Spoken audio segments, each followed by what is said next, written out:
en estos tiempos un poco desconcertantes que nos tienen sujetos en un determinado lugar sin muchas posibilidades de embarcarnos en grandes aventuras, nos ha parecido razonable ponernos a contar historias que transcurren en lugares con grandes horizontes. Más que nada para compensar. Una serie de películas que tienen como principal protagonista el paisaje, aunque no hay que renunciar por eso a buenas historias, a historias cercanas, a historias interesantes, a historias que de alguna manera nos alteren, porque si necesitamos algo en estos tiempos son por una parte cierta alteración que nos saque de la rutina y por otra parte un poco de calma. En fin, vamos a coger por ejemplo las motos y vamos a lanzarnos a la carretera a recorrer ese camino que nos lleva hasta Nueva Orleans en la película Easy Rider, una película que en el año 69 fue un auténtico descubrimiento que puso de moda las motos en el cine y también los coches, porque al fin y al cabo las ruedas son las que son, y en los años 70 se hicieron bastantes películas de este tipo.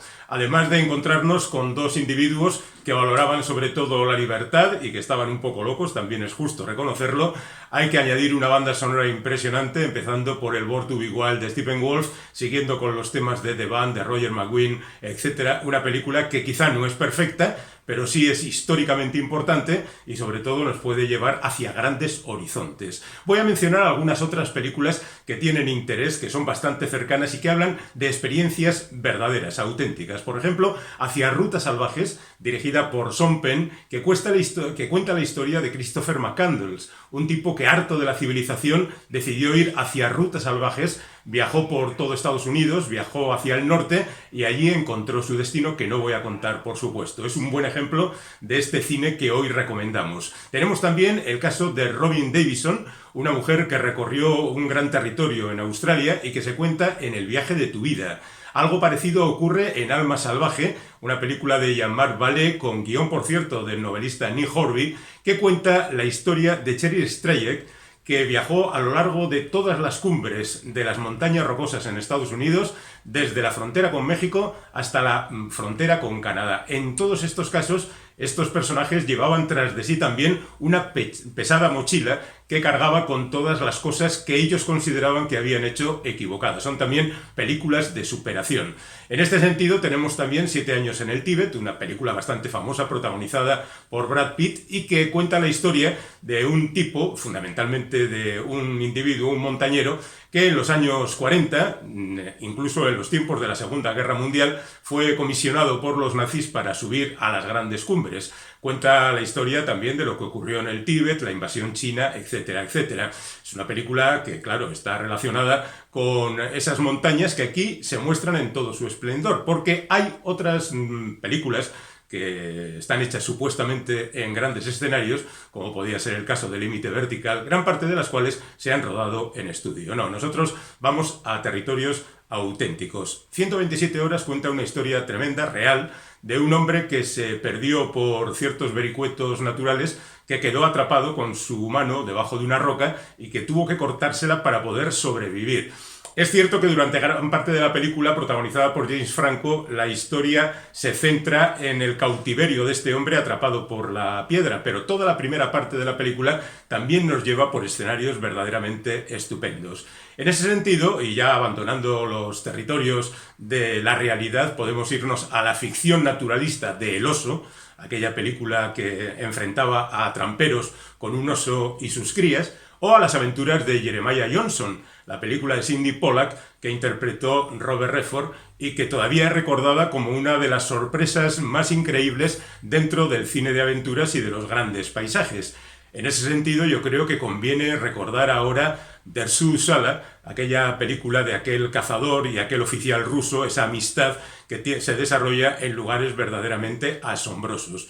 El autor fue el gran Akira Kurosawa, uno de los más grandes directores de la historia japonés, que ha dejado obras maestras para la posteridad, esta también. En ese sentido, y ya que hablábamos de Sidney Pollack, podíamos hablar de Memorias de África, que es una película muy bonita con Robert Redford y Meryl Streep volando en aquel biplano, con los flamencos rodeándoles y mostrándonos las excelencias del continente africano. Un poco edulcorada, pero bueno, también una película interesante. Y en ese sentido también tendríamos las aventuras de John Ford en Mogambo o de Howard Hawks en Atari, donde se contaban las historias de unos cazadores profesionales, de fieras vivas, que era más bien un canto a la alegría y a la amistad.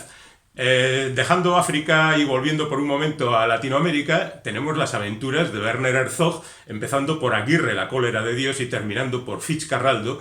Este es un cineasta que ha hecho películas muy físicas, donde se contaban historias auténticas. Aguirre es Lope de Aguirre, evidentemente, el conquistador vasco, y por otra parte teníamos también ahí la referencia de El Dorado de Carlos Saura, que cuenta prácticamente la misma historia. Ambas son muy bonitas desde el punto de vista cinematográfico, hermosas imágenes, historias muy atractivas. Bueno, tenemos también La Misión, que es una película que tuvo mucho éxito al margen de lo verdaderamente grandioso de sus escenarios, las cataratas de Iguazú y ese conflicto religioso-político de estos personajes. Y también La Selva Esmeralda de John Boorman, que cuenta la historia real de un ingeniero cuyo hijo fue secuestrado, fue educado por los indios y tiempo más tarde se reencuentran en una historia ecológica muy interesante. Yo creo que conviene mencionar a David Lean. David Lean es un señor que hacía películas pequeñitas, íntimas, de cámara, como Breve Encuentro, y de repente tuvo una especie de fogonazo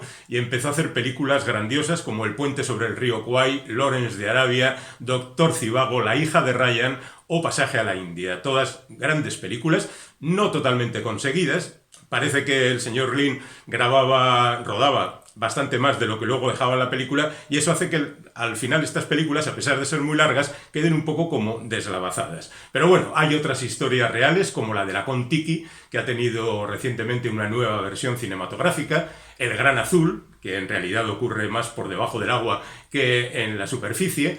Pueden recurrir también para los niños a La Sirenita o Buscando a Nemo, pero en cualquier caso yo sí les recomendaría un viaje a las películas de aventuras de los años 50, como aquel Moby Dick de John Huston, con Gregory Peck interpretando a Hub y persiguiendo a la ballena, o El mundo en sus manos, otra vez con Gregory Peck y un sentido de la aventura verdaderamente increíble. Tenemos El hidalgo de los mares, Rebelión a bordo, que hay 3 versiones, una de los años 30, otra de los 60 y otra de los 80, siempre con grandes actores para interpretar a Fletcher Christian y al Capitán Bligh. Después, ya que estamos hablando de gente como Gregory Peck, podíamos irnos incluso al oeste. Este hombre protagonizó una de las películas más fulgurantes en materia de escenarios, como es Horizontes de Grandeza. Horizontes de Grandeza se titula originalmente El Gran País, y durante toda la película los protagonistas están hablando de ¿qué país más grande es este? Anda, es como un mar pero hecho de tierra. Además es un melodrama muy interesante, está muy bien. No es propiamente un western, sino más bien una película de sentimientos enfrentados. Un poco como ocurre otra vez con Gregory Peck en Duelo al Sol.